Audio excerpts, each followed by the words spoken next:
hit record, and I hope this actually works. Yeah, I think I'm getting a pickup. Yeah, fantastic. I'm not having a good hair day, so this is unfortunate. No, I think we'll just do the audio. No pressure. Oh, cool. Doesn't matter. I mean, what I've come to learn, which is so hilarious, is, the times I do a podcast and we'll go into a studio and we'll do all this amazing stuff and post-production and all these things, which is great. Yeah. But ironically, some of my best performing podcasts have never been the ones with the video component. It's just a random picture of you and we're talking in the background. And, the most important thing I always say with content, it's not about the perfection, it's about the quality. Quality in terms of the insight, the education, the entertainment value, and not necessarily whether you could hear that music in the background and all that stuff. So I'm hence gangster podcasting, right? I like the power of the conversation. Yes. Is the most important piece. It's kind of similar to our thesis. I mean, it's not even in the deck. It's more of like the emotional side, but it's human stories made by human hands, i.e. not machines. Yes. Touching human hearts. And that means it's authentic. It resonates, right? Exactly. Yeah. And sure, we're going to have good production value and all that, and good sound and good story and all that.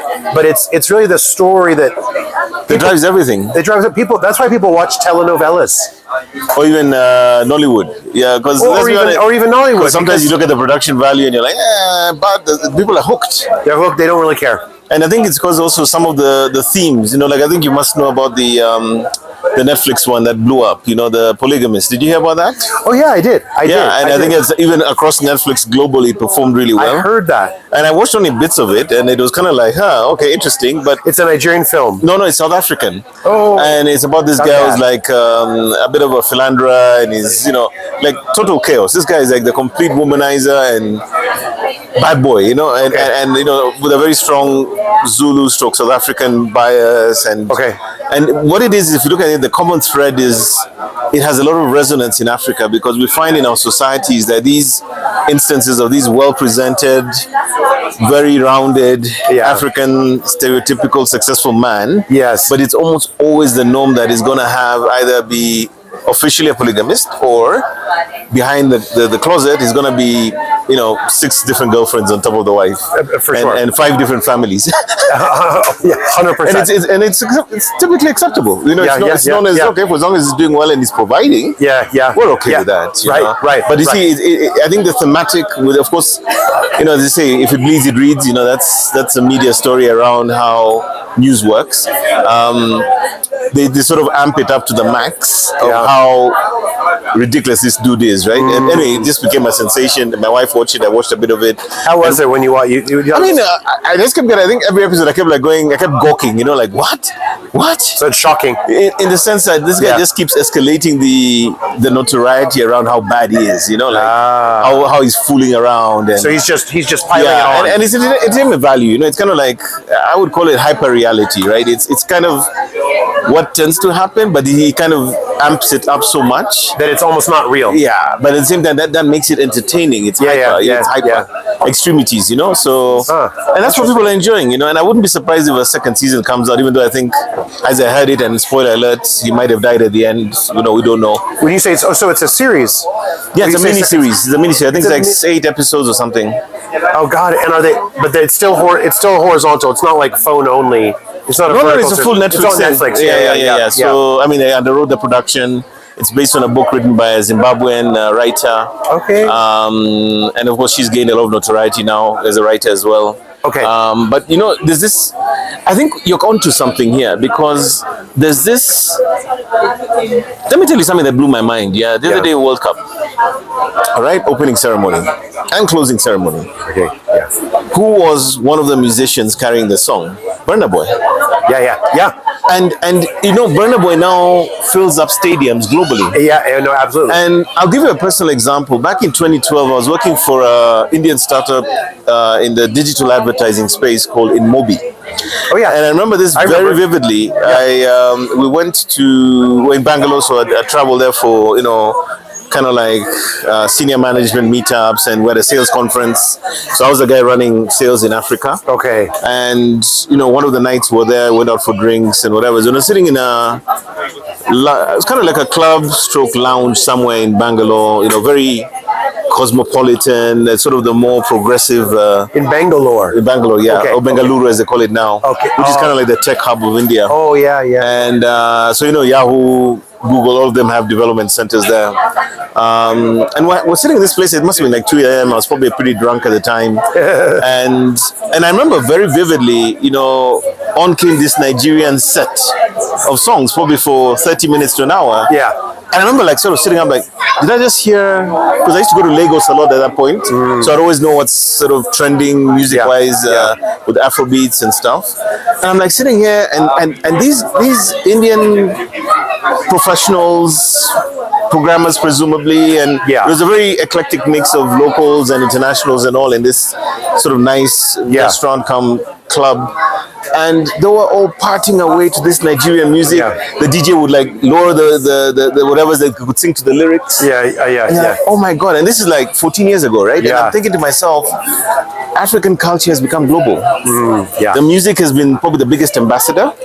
Then the sports people have also done the same, football and other sports. And the films now, the series is like now The Polygamist and all. Now I sort of breaking that global ceiling, and you're realizing it's the same way that the telenovas and what I call non-English speaking content has done extremely well also on Netflix. It shows you the world doesn't care even whether it's in the same language. That's right. The world will always gravitate to good content. Cream always rises to the top. That's right.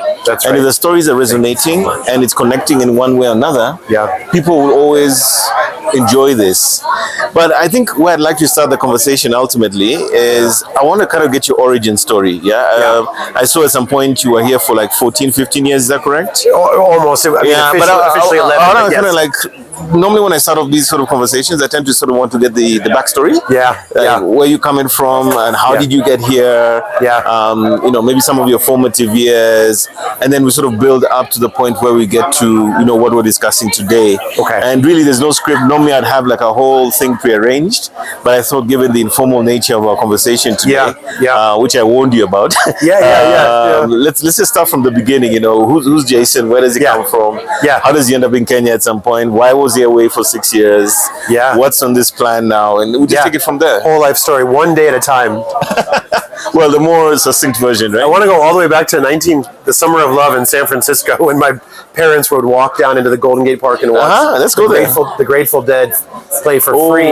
This was the iconic Summer of Love, San Francisco. It's like holding my leg. I hate this thing, drives me crazy. There we go. San Francisco is a big part of my origin story, and so I grew up there, but ironically, we had 4 glorious years after college, but then I did choose to follow my wife at the time as she headed off to Africa, quote. Oh, really? Ethiopia, Okay. In that case, Ethiopia. Okay. So I personally left behind everything I'd ever known. To go with the wife? To follow her for her career. Okay. Because I'm such a nice guy, or was. I'm trying not to be. I'm trying to be more of no more Mr. Nice Guy. No. But, and so I kind of left behind that whole network, and really, I was a visual artist. I was an abstract painter. No way. For 20 years. Wow. So you had a whole career behind you at that point. Whole career behind me. Did some lecturing, did some mentorship in Senegal with an amazing, what you would call a master painter, the late, great Ousseynou Sarr, Sarr. So you have a history across Africa. I actually do. It really, and even before we moved to Ethiopia in '97, we had traveled on a fellowship. We met in college. So she received this Thomas J. Watson fellowship. I traveled with her, and so we went across the continent in 1991. We traveled across the Sahara by truck. In a truck, we had 17 flat tires, and instead of it taking 36 hours, it took 5 straight days and nights. We had no money. People were just giving us backpacking and stuff. Yeah, I mean, really back. And then we went to Eritrea right after the fighting stopped in '91. Because our professor in college was Eritrean, a famous Eritrean guy. So I had all these very amazing early, and came to Nairobi, Kenya, in December of '91, and was given a free apartment at Chester House by a rich guy on the plane who said, "You can stay at my apartment." No way. And we looked down from the balcony, and there is Wangari Maathai. We didn't really know who she was. It was that 90, what year? December 91. I remember that. And this is the one where they had the big protests and all stuff. The protests were, and we were up on 16th floor of Chester House. See down. And it was the Uhuru Park. Yes. They were trying to build this thing. Yeah, yes, yeah. and it was the grandmothers. They were in fact stripping naked. Yes. And it was it's an iconic moment in Kenyan political history. Iconic moment. And we spent 4 months in and around Kenya. Went to Lamu. Oh, so nice. Just had these crazy early and very with no money, really backpacking. Yeah. Which was beautiful. It's it was so challenging at times. Got so sick in different places in Eritrea, and you almost die sometimes. Like it just malaria and all that. Yeah, exactly. 100%. We had it plus multiple things. You had what I call the authentic African experience. We really did. We really did. We had the full on. So nice. But we spent ultimately, and I didn't come home to live for 22 years. No way. I thought I was going off for 2, and it was. So we went. It was 2 years in Ethiopia, a year in Thailand. Then we buy a French farmhouse in the middle of foie gras country and have babies. And I'm painting and gardening. You had a rich life. Where's the book? It's coming. Let me make the money first. I'm in my money phase right now. I'm in the founder phase. Yeah. I always was an artist. Didn't care as much about money. Now I'm like, There's a movie in this. There's a movie. 100%. Oh, but so many. There's multiple. So 7 years in the French farmhouse, and then she gets a contract to come to Nairobi.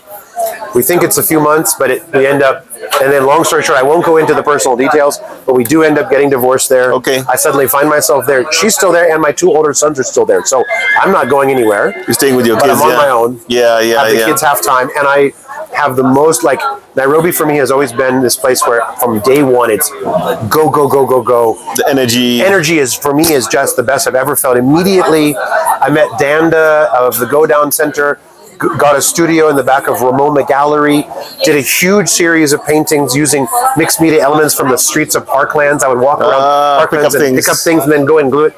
Had a huge show in December of 2008, sold the biggest painting to a rich Italian that walked in with a credit card, a 3-piece suit, and said, "Give me that for $5,000." And wow, it's a big, beautiful red canvas with all this mixed media. Oh, nice. So I had all this success in that. Then I'm also a singer-songwriter. I didn't mention that. My whole life I have been, but I do that for passion. But I have stuff on Spotify. Wow. And then I recorded a song here that's now my most streamed song on a crashing PC in South Beach in a shack, and a beautiful song with an acoustic guitar riff and me singing the hook, and my 2 guys, these 2 rappers rapping in Swahili and Sheng. Wow, the verses, and it's a beautiful. Yes. And that's what I love to do. I love to mix. You could say mix opposites. And we can talk more about that. I did have a child here, so I'd mix some opposites when I was doing that. Oh, yes. My 3rd son. But mix it in my art. I like to say, without dichotomy, there can be no balance. We need those both sides, and then we find something in the middle, or find something that shows a balance. So I love that. I do that in my visual art. I did it in my music. And then I fell into acting, and I became a soap opera star on the biggest soap opera in the history of East Africa. Even today, it's still the biggest soap opera called Mali, which was made by Alison Gibuini. She made 300 episodes. She kind of did a little bit of what I'm doing now in the sense of doing low-cost, one-set shows as a part of my model. I'm not sure how much she did, though, license it across the continent. And she just got awarded the largest settlement, I think, in the media space in the history of Kenya. Nation has to give her, it was an extremely large amount of money. Nation TV. Yes, I don't want to say it because I would have to look it up. I saw 220 million shillings, but that's not even enough. It was at least that. Because what they didn't do is they didn't provide her with ad revenue, according to the courts. It was part of the portion of the compensation, right? Right, it should have been in the court's eyes, and I guess that's what she was suing for, and she won, just like a month ago. So we should look at it. We should get, because it's. I wonder if they're going to be able to pay her because they're in trouble themselves. Yeah. Imagine trying to get that money now. That could be another. They've gone through an acquisition, or I don't know if it's been fully approved, but that's interesting. But there's something funny about media and intellectual property and copyright. Here, where people just don't respect or presume you won't have the audacity to come chasing what's actually yours. That's right. And she's an exception in that sense, right? Yes. she's an exception for sure. But the one thing I'll say, and this is one of the most important parts of the thesis for my company, which of course is called NorthSouth Media, is owning everything. Complete IP control, and 99% of the deals that we producers have to deal with or accept. Yeah. Thank Asante. Thank you. Can I also have a sparkling water, half liter, with ice and some slices of lemon? Yeah. We have to accept deals, handouts, commissions, but we don't own the thing. And the biggest asset I'm building is what I like to say is, my goal is to build Africa's largest IP library, because that asset is worth by year 5 with our projections, and we're scaling like a really true story factory, or Hadithi factory, as I like to say. Hadithi, yeah. Copying the Turkish model a bit of the Dizis. They made a $1.4 billion industry in Turkey. They licensed to 170 countries. They are the new telenovelas. Is Turkey. But scaling up, we will have, in year 5, we will have 40 million US revenue, but the library will be worth 160 M US by the end. Because also it generates revenue for perpetuity, right? It does. It's part of it. I think that's why it's seen. We're going off of precedence. There's a large French company called Media One, where it's Media WAN. Yes, yes. Very large company. They did some kind of a sale of their library, and it was valued at 5x the actual revenue. Like, take the revenue into it from that year, and then multiply that by 5, and that's what they acquired. So we're using that as an example.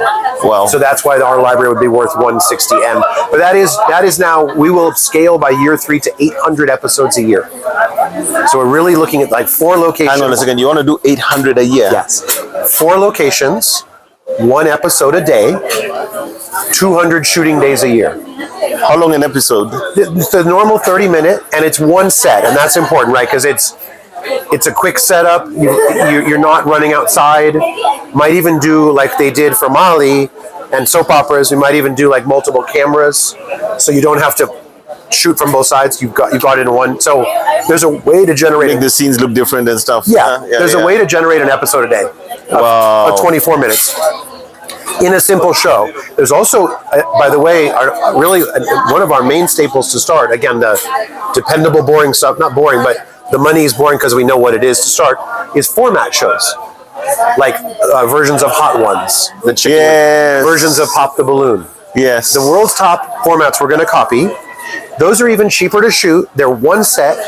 No one's moving. It's almost like really random, the way production is done. Yeah, it's random, but it's very simple, and you don't need a huge crew. You're not going outside. You're not changing sets.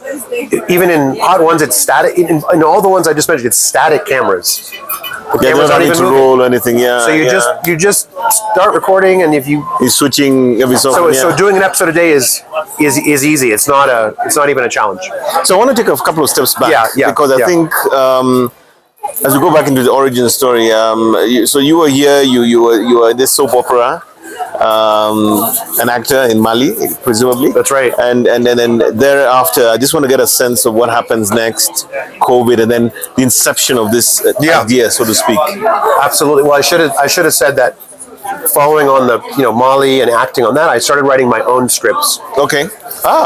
And I wrote my first script about an interracial couple in Nairobi and all of the comedy and drama of interracial relationships. And this was during the time that I, in my own life, had my. And you're coming from personal experience. Yes, my first Kenyan girlfriend. And lo and behold, I shot a trailer in my apartment in Kilimani. I paid for that. I bootstrapped that myself.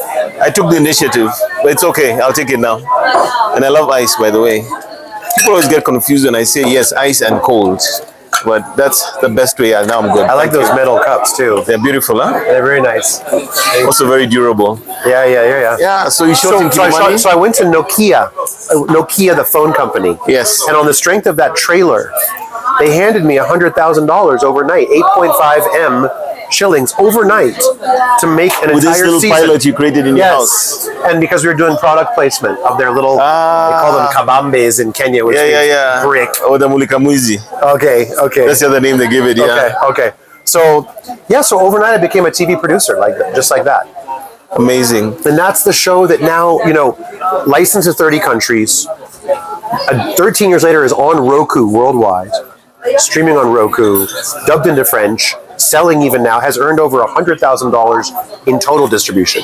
And again, I didn't have the model in my head then. I just got sort of lucky. I followed a path that seemed to work, and it worked.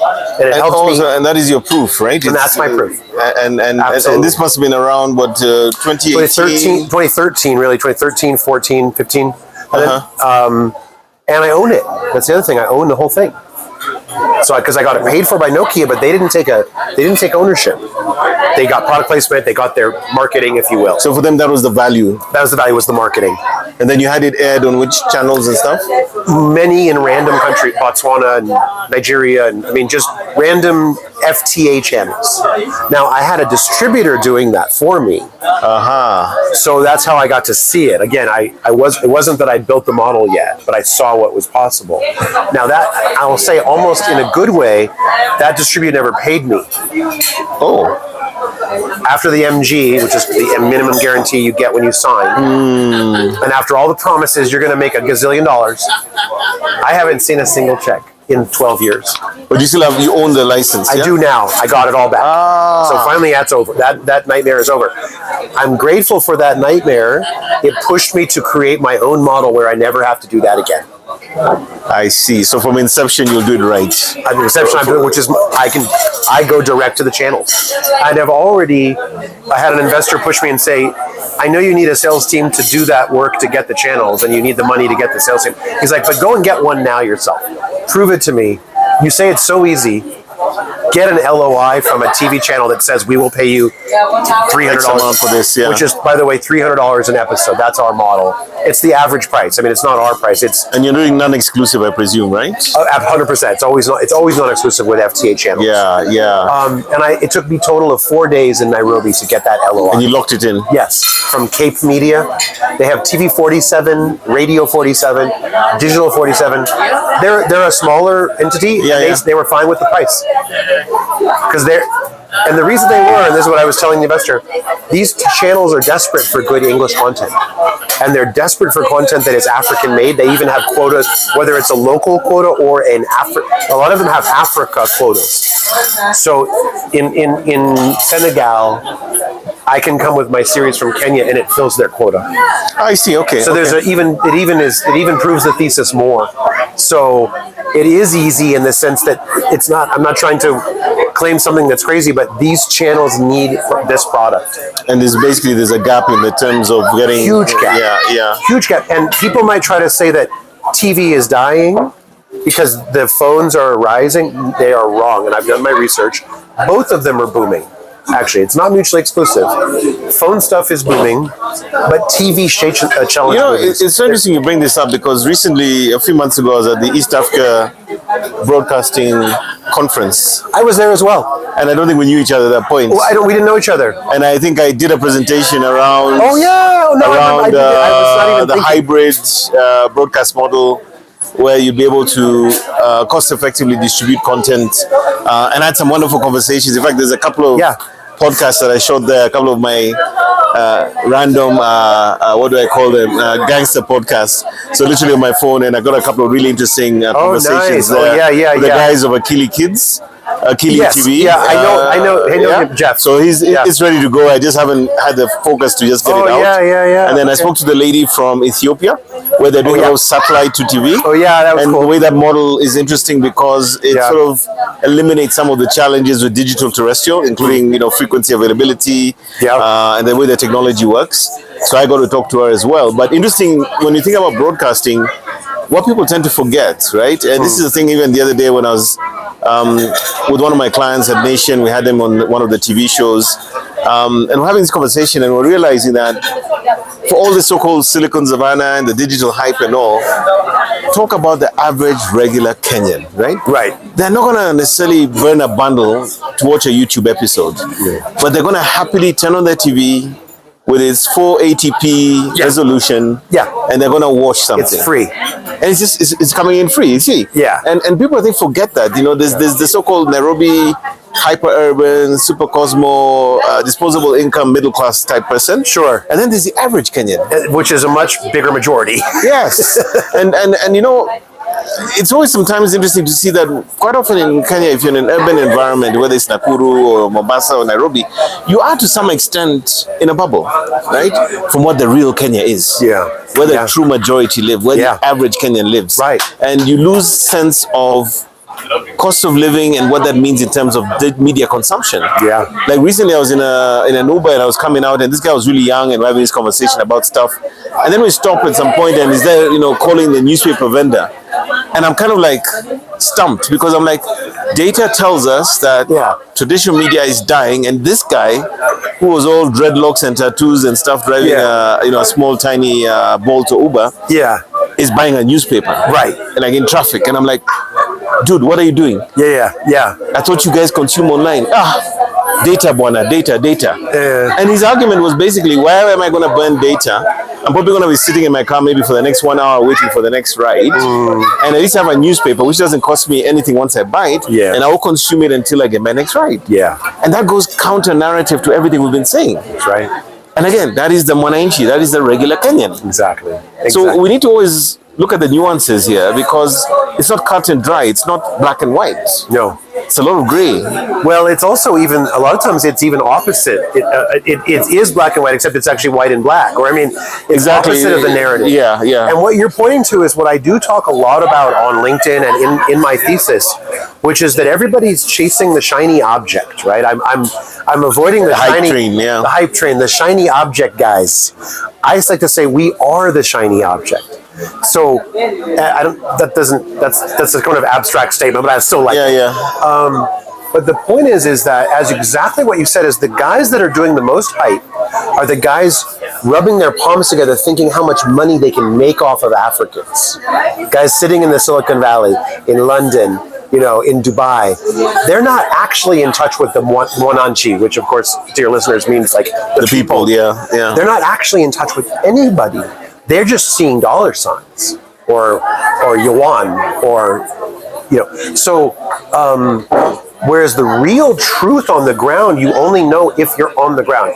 You know it. I know it because we've both been here a long time, or you're from here, or you're from this continent. And you have to be here as long as I've been here to know this as well.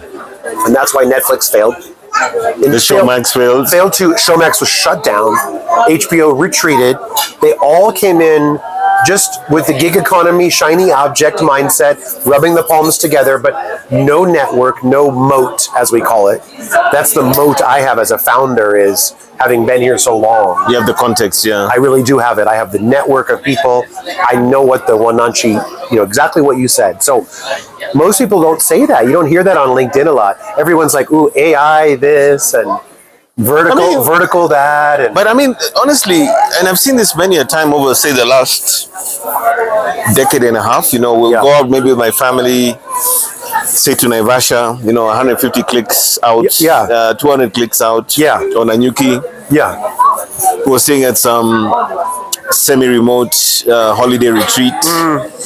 And I'd say pre-Starlink, because Starlink, I think, changed a lot of that in those underserved areas. And you were lucky if you could get any kind of internet connection. In fact, sometimes my wife would be so happy because they're, your internet's not working, so you can't really do much, right? Maybe now you have to drive into town to do something. So now you can pay attention to us, right? Okay. So, you know, the reality is that, you know, the presumption that there's going to be a decent internet connection around you is almost like the dumbest thing you could imagine in most of Africa.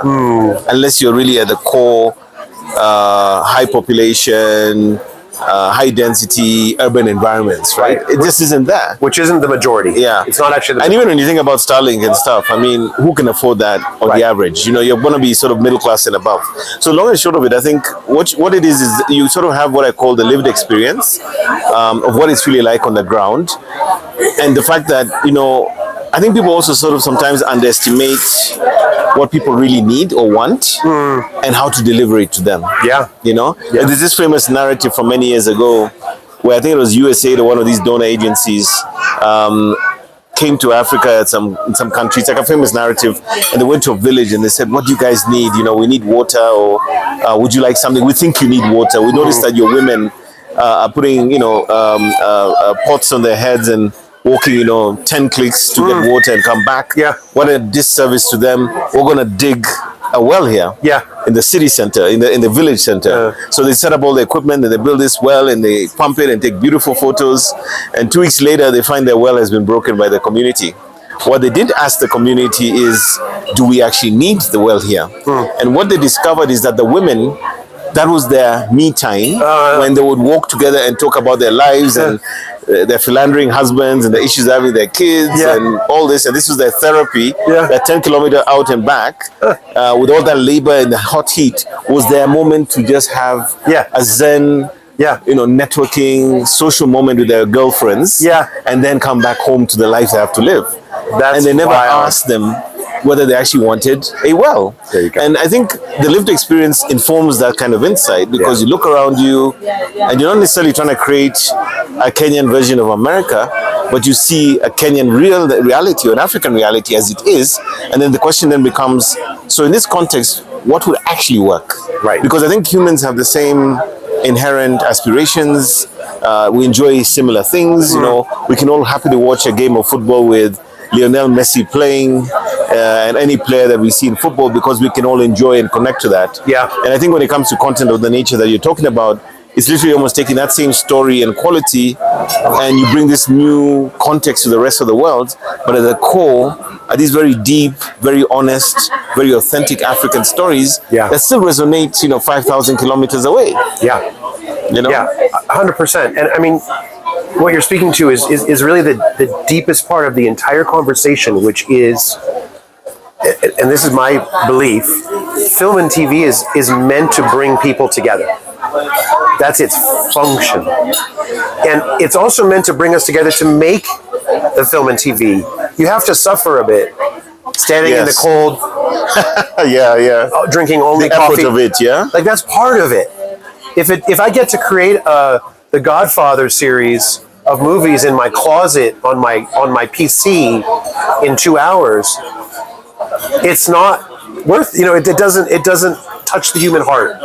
The experience doesn't. There's no lived experience in there.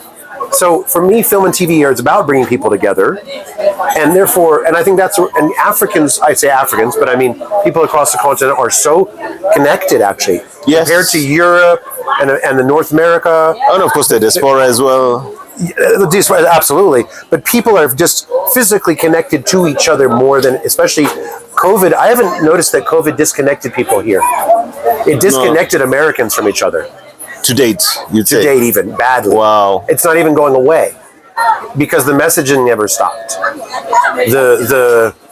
Stay away. Yeah. The sun is dangerous. Wow. Put all these chemicals on your body. Like that messaging never stopped. So Americans are completely disconnected from each other and from the land they walk on. Whereas I've only been back to really since the pandemic. I've only really been back to Kenya. I haven't. Before the pandemic, I was all over the continent. I was doing projects for the U.S. Embassy as a freelance cultural envoy, which I made that job up. No way. Yeah, I was a visual artist. I went to the embassy. I said, let me do a project. I'll teach your kids and your beneficiaries to do mixed media painting using sustainable materials, and we'll talk about gender equality. And they were like, here's $20,000. And then I did it a dozen times. In DRC 3 times, in Rwanda. But you have to make, when you're an artist, you gotta hustle, you gotta make stuff up. You gotta figure out ways of monetizing your usually there is some kind of a budget somewhere for things like this. Right. Potentially just sitting waiting for things like this. That's right. If you learn, somehow I learned that. I think I met, it was the cultural affairs officer here in Nairobi that I met. I think she came to my show of paintings. Yes. And somehow I got it in my mind, there's a budget sitting there for people who can put together a proposal. Oh, nice. Right? Nice. So before the pandemic, I was around the continent. But since then, in Kenya at least, I don't see any disconnection between anyone anywhere. Honestly speaking, I remember the thick of COVID. There's an area, this is... I'm trying to remember what it's actually called. It's a kind of a... Because I live in this area. I live in the Karen area, right? I've done for 12 years or something, and there's an area where when you're going to Rongai, okay, you know where Rongai is, yeah, and you kind of go through Karen, through some back area, and you pass these areas that are high density. It's more like where the community in general would live before you get to Rongai. And I'm just forgetting the name. Oh, yeah, I know what you mean. I know what you mean. And funny enough, this is the thick of COVID, This is the thick of COVID. This is when everyone was speculating Africa is going to melt down completely because the way we live and the way we operate are sort of almost the most ideal vectors to transmit this thing, And of course, as you know, we probably were one of the least affected continents in the world. And these guys, they were not wearing masks. They were interacting. They were selling their hamburgers on the side of the road. You could see people are holding hands. Kids are with their parents. It's as if they were in another bubble that didn't know COVID existed. Yeah. It was amazing. Yeah, that's amazing. And the amazing I love part, hearing that. And the amazing part is these guys were just living. And talk about my company, right? I always like to tell people I'm the oldest dude in the company, right? I'm the guy who's 50 plus. The rest of my employees are all in their 20s, most of them. Wow. And, when all this was happening at the time, and I'm kind of talking to them like, I went to the shop and I'm like, you left the house? You went somewhere? Yeah, what's the problem? Yeah. And the younger people, it's as if in their minds in Africa, that I think they thought COVID was for the older people. They were the ones at risk, not us. But long and short of it is, we pretty much came through it very much unscathed. Yeah. In fact, for many of us, it was just like that's a Western thing, But as you're pointing out, I mean, you come back and you can see we're still quite integrated, quite as usual, right? I don't see any change in that. I don't see a single.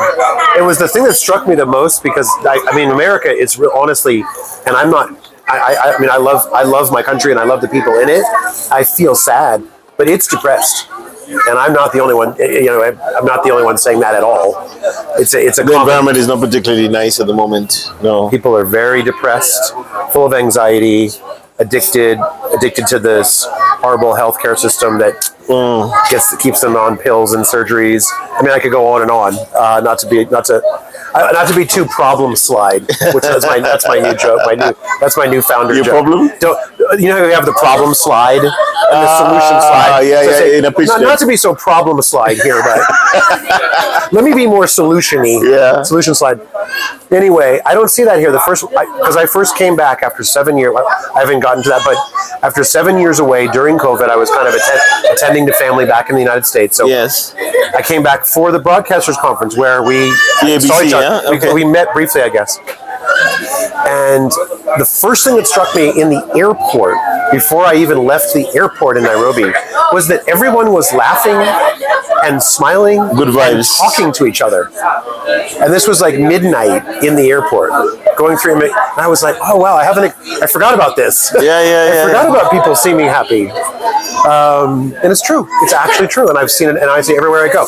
And that's what Kenya's gone. I mean, I love hearing that there were places in Nairobi that people were just life went on in the rural and sort of peri-urban, high density guys were doing their own thing. But it did nonetheless hurt the country in terms of the economy. Obviously, economy and tourism, everything is industry harder. They were nailed. Things are harder now. Yeah, but everywhere, including Kenya. But people don't. They still have an attitude of connection and joy.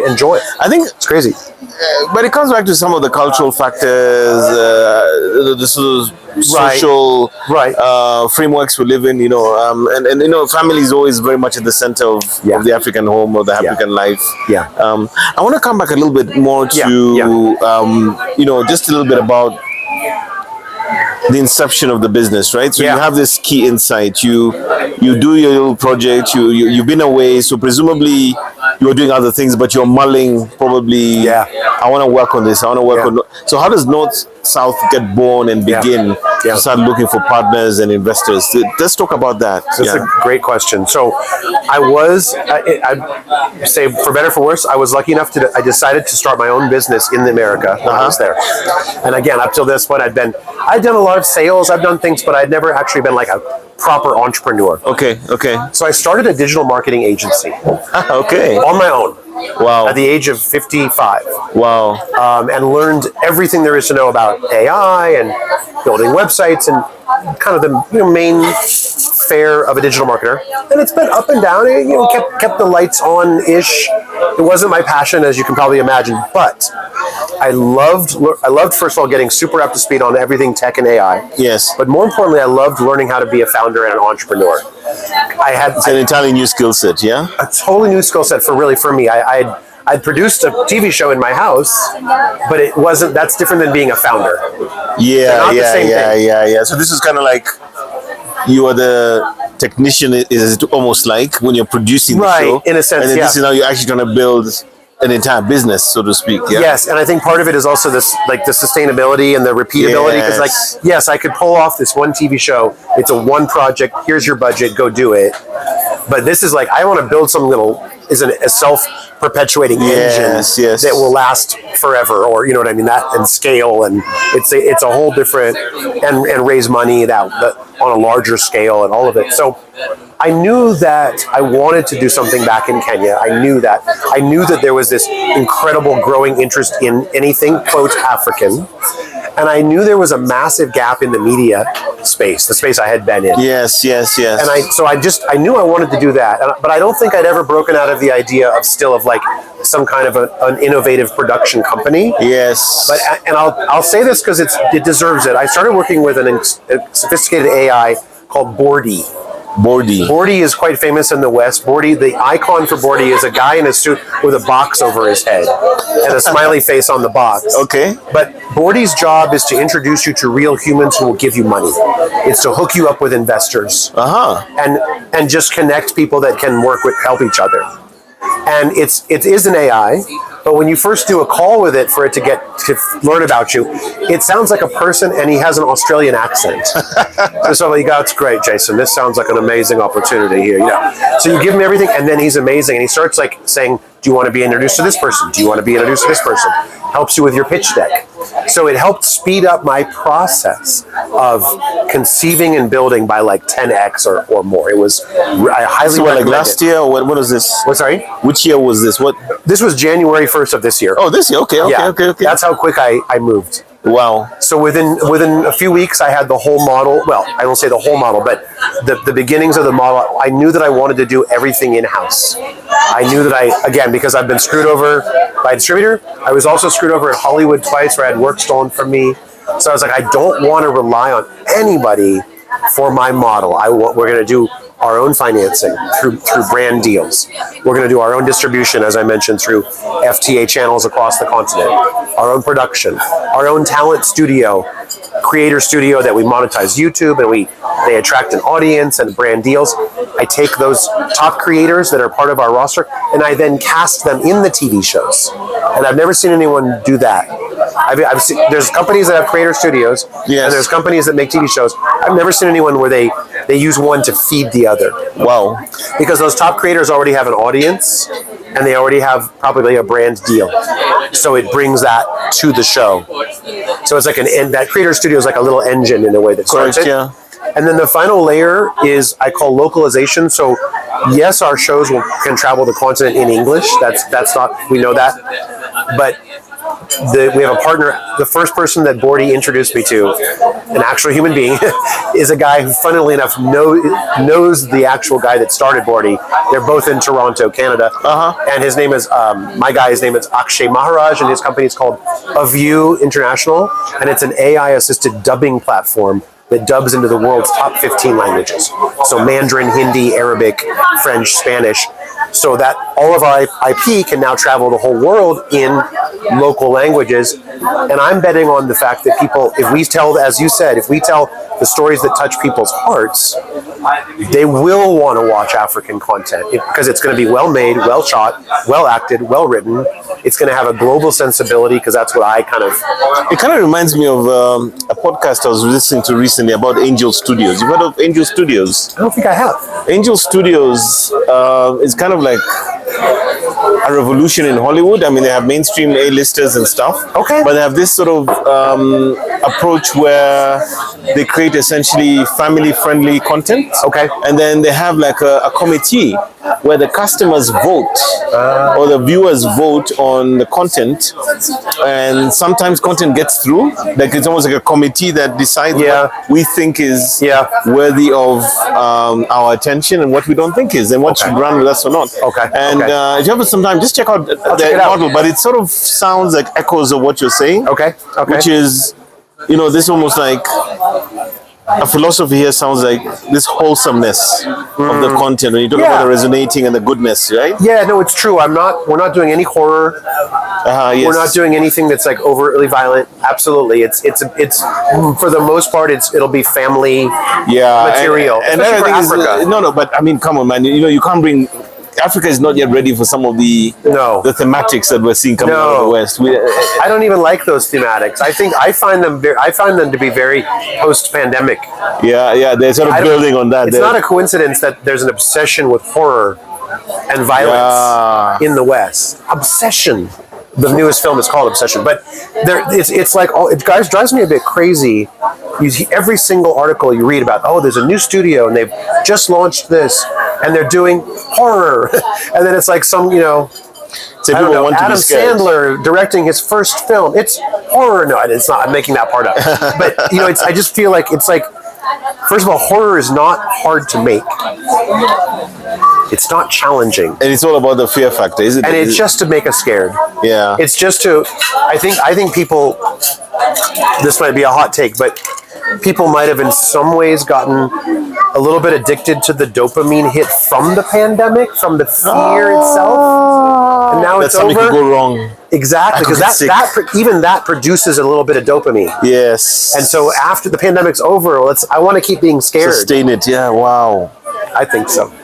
That's my guess. But now that you mention it, it's like there's almost an abundance of this stuff. It's everything. It's like I'm just like, guys, let's take that same energy and let's make something like mind blowing.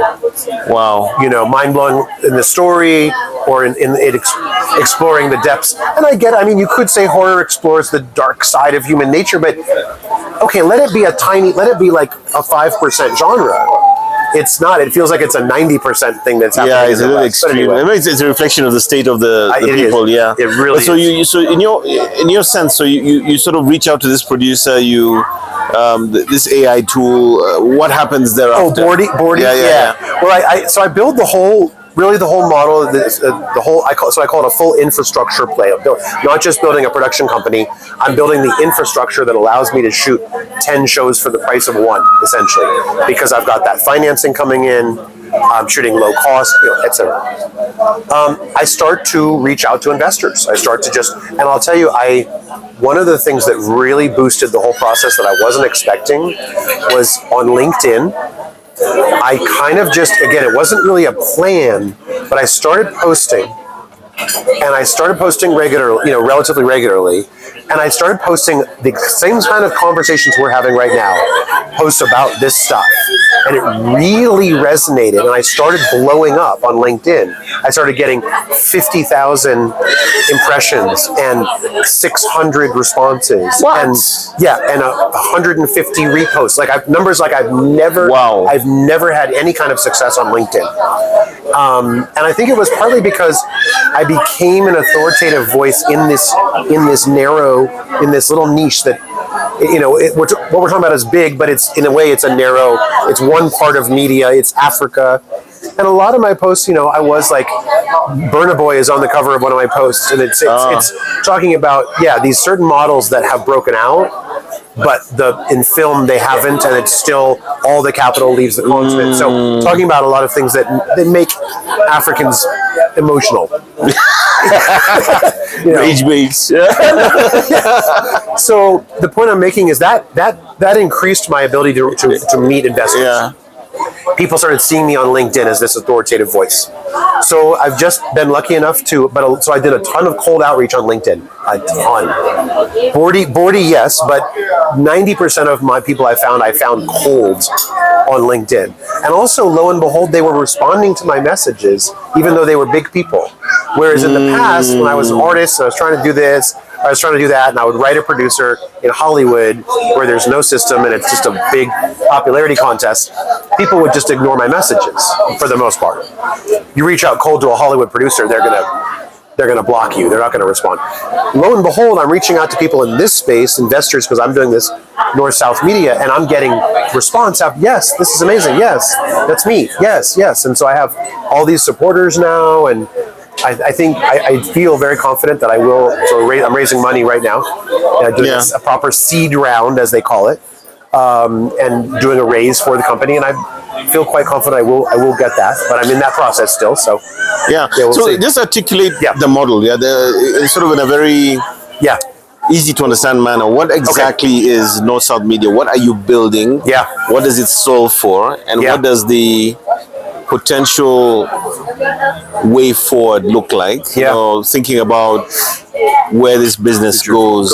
Maybe in kind of, I suppose, in sort of an elevator pitch manner, you could just say, you know, what exactly are you building here? I mean, I think I could just say I'll start with the problem sentence is there's 1.4 billion Africans, but the infrastructure to tell their stories does not exist. And the infrastructure doesn't exist, and the ability to retain ownership doesn't exist. So I might get a handout from an NGO, I might get a commission, but I'm not going to own it, and I'll never, it's not, I'm not building something. We're not building on the ground. We're doing services for Silicon Valley.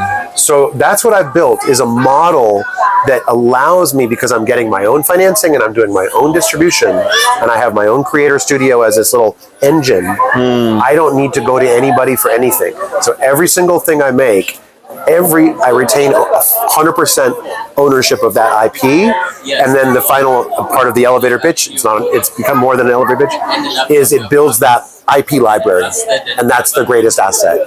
So I'm never going to take a commission. I don't want to. I'm not doing stuff for somebody else. So this is fully self-contained, end-to-end, from build to distribution and licensing and all that. Every single part of it. And I mean, so what is the, because you're out raising and so forth, what are you anticipating? Not so much exit, but anticipating in terms of what's that runway looking like? Where are you now on that path? Well, I'm doing a seed round raise. Should I say the numbers of the raise? Please. So I'm raising $1 M US, so $1 million US. We're doing a 7M cap on that. Okay. So that means if you put in 1M, you are owning about 14% equity of the company. Okay. And that could be one investor. I have had high net worth investors that are considering dropping that kind of number, and others that are like, maybe they could come in at a part of that or something. So how that works out, we'll see. That gives me 2 years runway. During that 2 years, I'm going to make 6 shows, move into the headquarters, start the creator studio, hire the sales team, have 25 creators scaling up to 50 creators. The headquarters will be, I want it to be one of the largest gathering spaces for Gen Z and for Kenyans. That's why I'm putting it in town or railways, because I want to democratize the location. I'm not going to put it out in, and I love Karen. I might want to live out. But you know what I mean. But I'm not putting it in Lavington. No, but you're really getting going really to the heart of the source. Exactly. And the creators will create every day and come back. There'll be editors on site waiting for them. They edit immediately. It's uploaded by the time they sleep that night. Very agile, very... Yes, quick, and it's all exactly. I want to do daily film screenings, for free. People come in and just watch. Come in, mentorship, training, mental health support. Like it's meant to be kind of like there's a place called the Go Down Art Center. I'm of course. This could be like let's call it a little bit more high-end film studio version of that, in the sense that it's a gathering space. There's a lot going on. You can go and meet people. There's go and get support. If you're actually on our roster, there's editors. Like I said, there's editors, etc. And then so then scaling to, as I mentioned before, it seems like a wild number, but I know how to do it. Is scaling to 800 episodes a year. Wow. And then the next scale, and that's like a hadithi. Hadithi means, I'm just saying this for your listeners, but hadithi means story. In Kiswahili. So, but the next scale step, if you will, is actually starting new locations in the next country. So that's once we've proven the model over the 2 year runway, we go to Series A. Now that's a larger investment then.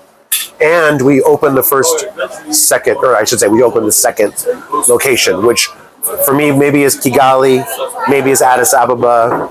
Those are the two that I'm excited. I mean, I want to go everywhere. Ultimately, my goal is to have a some version of North-South in every country on the continent. That's kind of, and each one is building its own, well, not its this own. This could get very, very big. It can scale. It's also why, though, I want to build it on a solid foundation of that dependable FTA money.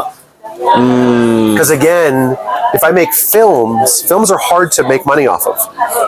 It's almost like, if you think of it, that episode per episode fee, a film is almost like one long episode. Yeah. Whereas my series is 10 episodes. Yeah. So you think of the number. So most filmmakers, even in Hollywood, the model is, we're going to make 10 films. 9 of them are going to fail miserably, but one of them is going to be a big hit, and it's going to pay for all the rest. That's not my. Just like venture capital, yeah. Yeah, exactly. That's not the model I want to use. So we will make films once we've proven it. Money's in the bank. Yes, let's make the Slumdog Millionaire for Kenya. Let's make the film that puts Kenya on the world map, like Parasite did for South Korea. Slumdog Millionaire, although it wasn't an Indian film, but it kind of opened the door. Yeah, it opened the door. Yeah. Are you also exploring this format? I don't know. Like, I think, is it Reel Shorts? These mini novellas you get on your phone. There are these apps where it's like 5 minutes episodes. You're not going to do that kind of stuff. And for the same reason as when you're on your phone, you're alone. You're going to make it a communal experience. I want to keep that. Film brings us together. We're going to create something that's specifically for a phone. People may end up watching our content on a phone. Like, I have no problem with that. But I'm not going to. Yeah. No, that's not. But that snackable, TikTok type content seems to have become the status quo now, Well, yes and no. And don't forget, we do have the creator studio, and they are creating we will have our own TikTok and YouTube channels. So I was thinking more in terms of the TV shows and that. No, I won't make that for like Microdramas. But yes, I said Microdramas, correct? Right. Yeah. But yes, I will have a creator studio that's shooting on vertical on their phones for TikTok and YouTube, and it's specifically for that. That's already the model there. So, what was I thinking of? But I won't. I don't. Oh, as you said, that Microdramas and vertical and all that is the status quo. I would push back against that and say that the shiny object tells us it's the status quo. LinkedIn tells us but that's not the status quo. That's the status quo of the guys in the boardrooms in Silicon Valley licking their chops and rubbing their hands together. And yes, are young people using these platforms and watching micro? Yeah, they are. But it's a small part of the market, and the part of the market that I'm going after is very robust. As you probably know from the Broadcasters Conference, I met a guy from, Uganda Broadcasting Corporation, UBC. He told me there's new channels opening in Uganda, new ones. At the time when everyone is claiming that digital is taking over everything. Digital is, of course, the technology grows, the digital stuff grows, that we know that. It's not mutually exclusive. TV's also growing. It's also growing. And that's actually one of the things that the people from Ethiopia said, the satellite distribution company. Yeah. They said that this thing is growing like gangbangers. Like, it's just... Exactly. It's blowing up. And they keep saying, like, we're always talking about the internet-based consumption, but the majority of people on the continent aren't going to have the resources to consume it that way. And I'll say, not just Africa, but this is true in the global south. Global south. Exactly. Yeah. That's what. Yeah, exactly. It's not. And I think partly why I wanted to have this conversation is really to kind of these counter narratives and these unconventional models. And I think for me, what I can kind of see that line that connects everything for you, because you lived here. You had an opportunity to be part of this soap opera, which is probably maybe a little bit of serendipity, not necessarily by design. You then go do this little pilot. You have some success, with Nokia sponsoring or underwriting that. Model is proved. You then step away for a few years. You get inspired when you're away to use leverage in technology, now build a business versus being a practitioner in the space, so to speak. Right. And from January, which is just so impressive, within 6 months, you're now at the point where you're actually able to find people ready to fund. Or rather, you're now actually outbound in terms of that. And I think maybe in terms of above and beyond what we've discussed, what would you hope would happen from this point onwards? What do you anticipate that sets the next stage for the business? Yeah, I think to answer that question, it makes me think about for Kenya also, for the broader context here. Yeah. I hope to really help rebuild this industry, maybe, and build a model that others can copy, and that will really not just build an industry that is essentially dormant in Nairobi. Although there's some new films and we've seen some signs of life, but not just building that industry and helping to build it, but giving a model that keeps control in creators' hands, in artists' hands. That same control that I want, I'm going to teach that to people. They can make their own NorthSouth medias as well and follow the model. I hope that it becomes. Is this model unique? It doesn't exist anywhere? In my, I'm shaking my head no for your audience. In my deck, obviously you have to do a slide on your competition. Yes. You need to know who your competition is. I have been researching. Is anyone else doing this? No. No. There's no one that's doing their own financing and their own distribution, really. There was Iroko TV, but then they sold their studio and they're not. There's a company out of Cairo called Peacecake that I believe they do 2 or 3 layers of the infrastructure, but there's no one who's doing end to end, yeah. And fully end to end with a creator studio and a production studio that sort of feed each other. So no, and if anyone's out there and it's like, you're wrong, I know someone, tell me, or tell Mo's, like, tell us. Maybe it might be there. Let us know, but I can't find it. Yeah, I can't find it. And maybe just to cap it all off, I think it would really be good, I think, for whoever's listening to this, maybe to give them a sense of where they can find you, how they can, sort of outreach to learn more. Yeah. And of course, maybe somebody in this collective, is thinking of maybe this could be a great investment opportunity or partnership opportunity of some kind. How they find you online? Yeah, absolutely. I know, I love that. And I mean, we're always happy to work with smaller scale investors too. I like that. I don't mind that angel first check. Very happy if people reach out to me on LinkedIn with my name, which is, of course, you'll have the spelling here, but it's Jason Corder, Corder. And I'm always happy to respond there. The website is northsouth.africa. That's the company website. But probably to reach me, probably LinkedIn is really probably the easiest way. Yeah. I'm also on Instagram. You'll find me at It's Jason Corder. But I think that LinkedIn is probably the easiest way to make that first outreach, and then. And that's really sort of the B2B platform for potential partnerships and so forth. It definitely is. It's been an amazing place. I'm kind of grateful to the platform. I was not expecting that. LinkedIn is the gift that keeps on giving if you know what you're doing. If you know what you're doing, and I spoke. I don't want to take more of your time, but I went recently to a demo day for young techies, young entrepreneurs, and one of the main things I was giving them a value that they were all sort of like, oh yeah, wow. Is my strategy on LinkedIn. Wow. And it's posting consistently. It's becoming authority in your domain. Yes, we're very good. Yeah. Thank you so much. Could I actually get one of the same sparkling water? And we're wrapping up soon. I think you might want to warm his pie so that he can. Do you mind warming it just kidogo? Yeah. Thank you. Yeah. That's how they get. Yeah. And I'm always happy for people to reach out. Great. And any parting shot? Any last thing you want to share? I think, just getting back to what you said, which is it's really stories that touch people's hearts is what the Wananchi wants. Yeah. Don't be distracted by, as they say in Zoolander, don't be distracted by the shiny objects. And I think Zoolander is like being distracted. I forget that part. Yeah. But don't be distracted by the news headlines that make you think that, as you said, you leave Nairobi, they're not watching Microdramas on their No. The data is too precious. They are just on the TV, whatever's free. Or the radio. The radio. Yeah. Or the radio, which is still huge. Yeah. So that's.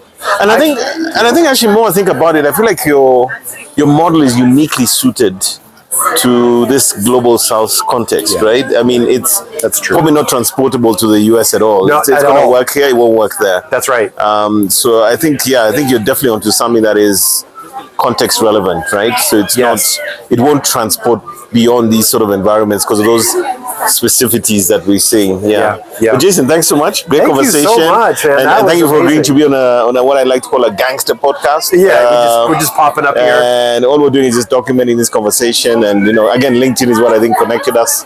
I guess so, but it's funny, we were at the conference together. Did we not meet? I don't think we I guess I just spoke. saw, I remember you speaking. And I gave that presentation was so weird because they reached out to me and said, could you, be on a panel and everything? I remember that. And, like all these things also happen for me through LinkedIn, I write about these things and some people start to think maybe he's an expert. And, I have this belief that, what you do is you commit first, then figure it out.